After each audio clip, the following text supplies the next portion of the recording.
Alright, so in wiring up the ignition for the prelude conversion, I checked the wiring diagrams and it says that the black and yellow is the ignition on supply and the heavy duty black and white is the starter signal. So I can tap into these for powering 12 volt equipment and also any of the starting signals that I want to employ with the inverter.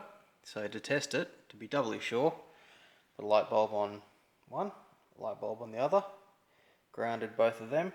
So we'll just go over to the key and turn that, see what happens. So